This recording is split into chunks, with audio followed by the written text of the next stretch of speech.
एकनाथ शिंदे यांच्या काळातील आणखी एक प्रकल्प फडणवीस यांच्या रडारवर आहे। 900 कोटींच्या प्रकल्पावरून सेना भाजपत आता जुंपण्याची शक्यता आहे। सिडकोच्या प्रकल्पांची चौकशी करा, मुख्यमंत्री देवेंद्र फडणवीस यांनी आदेश दिलेत आणि फडणवीसांनी रद्द केलेल्या प्रकल्पाला एकनाथ शिंदे यांच्या काळामध्ये गती मिळालेली होती। शिवसेना उद्धव बाळासाहेब ठाकरे पक्षाचे माजी आमदार संतोष सांबरे यांनी मुख्यमंत्री फडणवीसांना पत्र लिहून चौकशी करण्याची मागणी केली होती। अहवाल सादर करण्याचे मुख्यमंत्री देवेंद्र फडणवीस यांनी सिडको प्रशासनाला आता आदेश दिलेले आहेत। एकनाथ शिंदेंच्या काळातला त्यामुळे आता आणखी एक प्रकल्प मुख्यमंत्री देवेंद्र फडणवीस यांच्या रडारवर दिसतोय।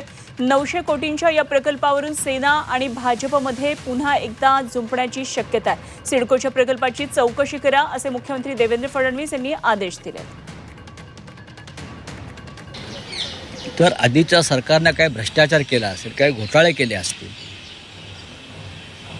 सरकारी तिजोरीवर डल्ला मारला असेल, लूट केली असेल, जनतेला फसवलं असेल, राज्याला फसवलं असेल आणि राज्याचे विद्यमान मुख्यमंत्री देवेंद्र फडणवीस यांच्यातला एक सच्चा आणि प्रामाणिक माणूस जागा झाला असेल, आम्ही जुने फडणवीस बघितलेले आहेत आणि त्यांना या सगळ्याची चौकशी करावी अशी तीव्र इच्छा निर्माण झाली असेल, त्याचं स्वागत केलं पाहिजे।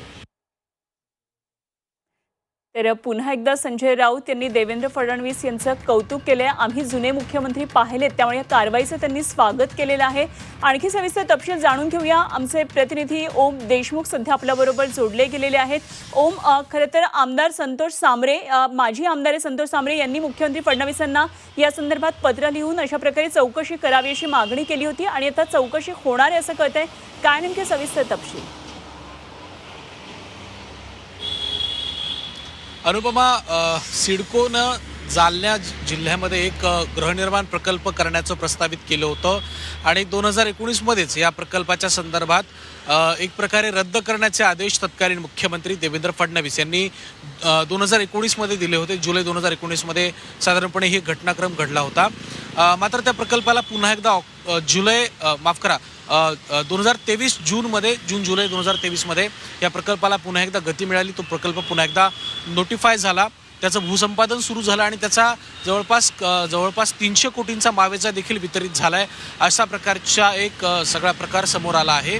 या पार्श्वभूमीवर बदनापूरचे उद्धव बाळासाहेब ठाकरे पक्षाचे माजी आमदार संतोष सांबरे यांनी मुख्यमंत्री देवेंद्र फडणवीसांना पत्र लिहिलं आणि यानंतर या सगळ्या प्रकरणाची चौकशी व्हावी अशा प्रकारचे आदेश मुख्यमंत्र्यांनी सिडकोच्या प्रशासनाला दिलेले आहेत। त्यामुळे एकंदरच एकनाथ शिंदेंच्या काळामध्ये जे काही प्रकल्प आर्थिक स्वरूपामध्ये मोठ्या प्रमाणात होते त्यांच्या चौकशीसाठी जो काही प्रकरणं सुरू झालीत त्यामध्ये आणखीन एका प्रकल्पाची भर पडली आहे। सातत्यानं फडणवीसांकडनं शिंदेंच्या काळातील जे काही प्रकल्प आहेत त्याची स्क्रुटिनी केली जाते, त्याची चाचपणी केली जाते आणि ते प्रकल्प फिजिबल आहेत का, योग्य आहेत का, आर्थिकदृष्ट्या राज्याला परवडणारे आहेत का, या सगळ्याची चौकशी केली जाते।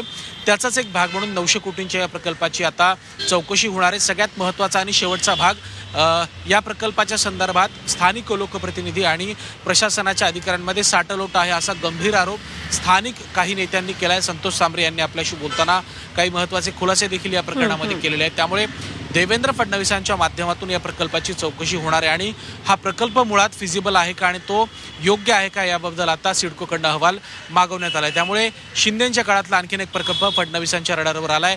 या प्रकल्पाचं नेमकं काय होतंय, हा प्रकल्प योग्य आहे का अयोग्य, आणि जर तो अयोग्य असेल तर तो सिडकोच्या माध्यमातून जवळपास 900 कोटींचं नुकसान होईल अशा प्रकारची कारवाई नेमकी कुणी केली, त्या संबंधितांवर कारवाई होणार का, हा प्रश्न अनुत्तरित आहे।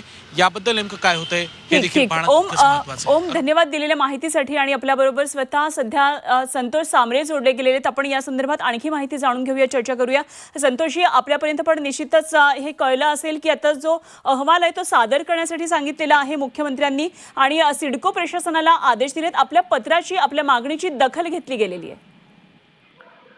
मी माननीय मुख्यमंत्री देवेंद्रजी फडणवीस साहेब यांना निवेदन दिलेलं होतं की जालना खरपुडी प्रकल्प हा कुठल्याही दृष्टीने व्यवहार्य नाही।